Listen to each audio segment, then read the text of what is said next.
Still word, when you setting up centers? Wednesday. Unless you're going to be gone like Tuesday, Wednesday, because I know golfers are gone and whatnot. I'm gonna be gone Friday. But that's the damn sign. I'm saying the last day. Okay, now today, we're going to finish up our semester guide, or semester test, I should say. I'm going to go through all the rules here in a second. Make sure you have a calculator in front of you. I take you have them. Make sure that you're ready to go on this. I'm going to hand them out. And we'll get started here. Doll. Fred. Ashley. Ben. And if you're done or not, you're going to get it back. You can take one more look at it, see if you've actually answered every question. See, I'll go through the instructions one more time to make sure that you understand like what I'm looking for, all that good stuff.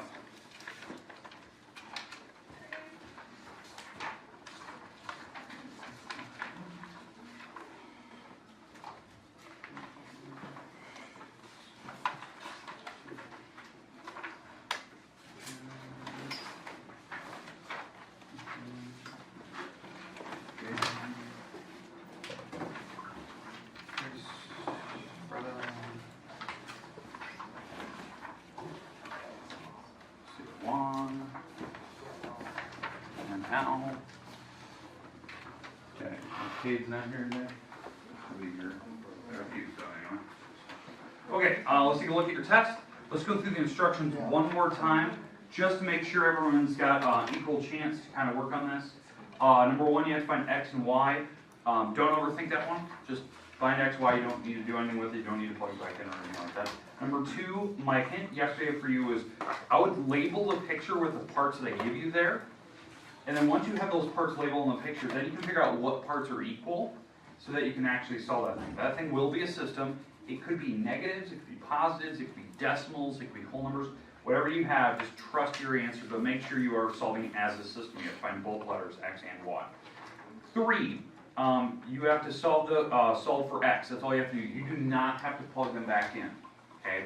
I just want to know what X is. Those are exterior angles, so you should know how to solve that. Oh. Okay. All right. Four. You have to solve for Y. What I would do something very similar to number two. I would actually label your picture with the parts I give you there. That way you can kind of figure out what you need to set equal, how it's going to work.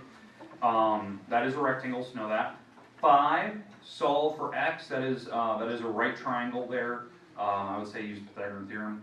That answer could be a square root. You could break it down, you can use decimal, but make sure you're showing work to how you got that answer. Okay, that's the same for every question. Number 6 and 7, those are going to be decimals. Okay, you're going to have to use the trig functions to actually solve that thing out. Okay, so be careful, find X on both of those pictures, do a trig function, show the work that you're doing so I know like what trig function you picked and all that stuff. Number 8, make sure you put arcs above those pictures, above the EHF and the GE, put arcs above those. And then you have to find the angle for those. You should know the difference between 2 letters and 3 letters. That makes a huge difference. Okay. 9, you have to find X and Y.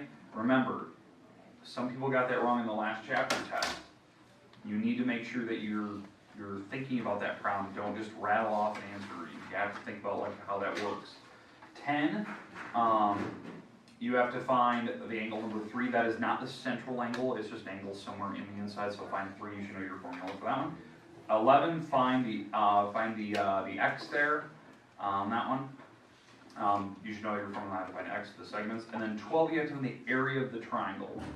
There is a number on that problem. You're going to have to find a certain number there first before you can find area. So be careful of that. Okay. All right. When you're done, you can walk it up here, turn it in, but at least like take a look at it one more time, see if you have actually answered the question, like you finished it, maybe you stopped in the middle of the problem. But you have the rest of the time. What you see on the board is all your formulas. I kind of put them everywhere on the board so people in the background aren't able to see them.